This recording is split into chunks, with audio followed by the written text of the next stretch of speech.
Outrage footage is the crack for the racially addicted. Yeah, I said it. Outrage footage is the crack for the racially addicted. And race hustlers peddle this stuff all the time. Race hustlers are peddling crack to people in the form of outrage footage. Thank you so much for liking your comments and subscribing to the channel. Please share this with your friends. Smash that like button. Smash the subscription bell. Share this with everybody you know. We're trying to make sure people understand that they're not victims, that they are empowered for greatness, and all this stuff that's out here that's telling them otherwise is false and will not benefit them in the end. So please, I appreciate that. Share that. You know it's wrong for people to bear false witness. The Bible talks about liars will have their place in the pit of hell. It is wrong to falsely accuse someone of something when the only proof you have is flimsy at best. But in today's culture, that really doesn't matter. Because to the race hustlers and those who are addicted to racial outrage, anything that they see and perceive as racist can be used to cancel somebody, can be used to get someone fired from their job. This latest example involves Frederick Joseph. Him and his fiance were out, I guess, walking their dog one night, and they ran across this woman who he claims in the video told him to stay in his hood. Stay in our hood? No. I meant by everyone. Stay in our hood? Stay in our hood. That's what, I'm sorry, what? Stay in our hood? Stay in our hood. You just told us to stay in our hood. You just told us to leave the dog park and stay in our hood. Oh my god, did you just say that to me? Shit. Wow. Oh, that's funny. Wow. The Karenism, the white. I'm sorry, you were right here, watch this entire thing. Did she just not stand here and tell us to stay in our hood? She did. You just told us to stay. Now, from this video, we can't really tell whether or not she said that or not. And honestly, when did black men become so sensitive that the words of a small white woman will offend you to the point that you will post it on your Twitter feed and then seek to get this person removed, all in the name of quote unquote justice? You can miss me with that. That is wrong. That is flat out wrong. The fact that, number one, you are easily offended by this. Do you know what our parents and grandparents went through? How they marched in the street and had water hoses turned on them, had dogs sicked on them, and they didn't do this? But some woman who you claim said to stay in your hood offends you so much that you want to post it and get this woman fired? You know what? Outrage footage is the crack for the racially addicted. Yeah, I said it. Outrage footage is the crack for the racially addicted. And race hustlers peddle this stuff all the time. Race hustlers are peddling crack to people in the form of outrage footage.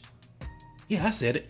Race hustlers are peddling crack to the racially addicted. And Frederick Joseph is just the latest example of this. The fact that he got so offended by this woman telling him to stay in his hood. Yet, if Mayor de Blasio or if some liberal Democrat would have said something like this to him, he wouldn't have said a word. You want to know why? Because they're in the pockets of those people.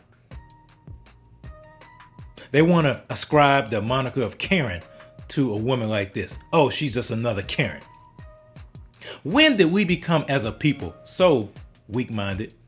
When did we as a people become so sensitive, so thin-skinned, to the point to where it offends us if someone even thinks about saying something that we see as racially insensitive? When did we get to this point? When did we get to this point?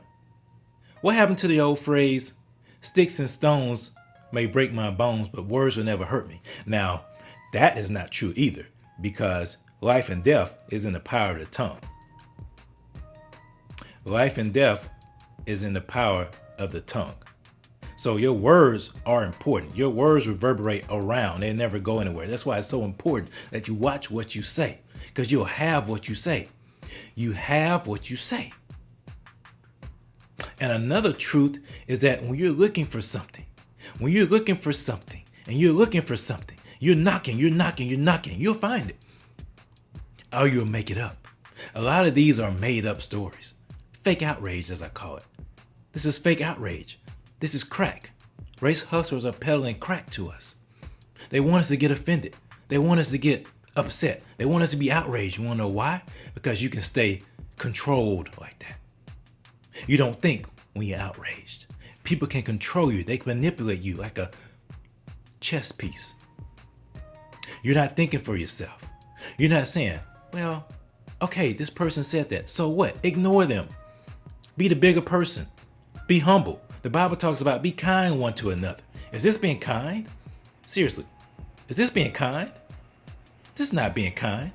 We have to learn as a society and as a people to be kind to one another. We have to learn as a society and as a people to be stronger mentally. This is mental weakness that's on display. Mental weakness. You know, if that person would have said something like that to me, number one, I would have ignored her. And number two, I wouldn't have made a big deal out of it because I'm bigger than that. I'm not saying I'm better than Frederick Joseph. That's not what I'm saying. But I'm saying I am bigger than that. There are bigger fish to fry. Especially when children are being shot every day. When the crime rate has gone up across this country. After all this defund the police nonsense that people have been saying. We have to shake off this weakness. This thin skin that has been pushed down to us, that makes us think that anytime someone looks at us wrong or says something that we see as a slight, we get offended. We have to be bigger than that. We are not victims. We are empowered for greatness. We're not weak. Black people, we are not weak. But this shows mental weakness. You know who drug dealers target? People that are mentally weak. And so that's what they're doing. They're targeting people they consider as mentally weak with the crack of outrage footage. The race hustlers, they're peddling this crack to us. But you know what I say? Say no to drugs. Like the Dare Church used to say, just say no. I say just say no. I don't want this peddled to me, and I reject it because I'm not a victim. I am not a victim. I am empowered for greatness. We are not victims. We are empowered for greatness. So it's sad that he, through his efforts, had this woman fired. And the weak company that acquiesced to this fake outrage, shame on you. Shame on you. You bow down to this woke mob. Stop bowing down to the woke mob. Stand up, have a backbone. These people are like the boy who cries wolf. It's going to come to the point when true racism happens, and I pray it doesn't, but when true injustice happens, the people that you want to be on your side will not. I'll say this again. When true injustice and true racism happens, the people that you want to be on your side will not, because of all this fake outrage that's being peddled to us. We are not victims. We are not victims. We are empowered for greatness.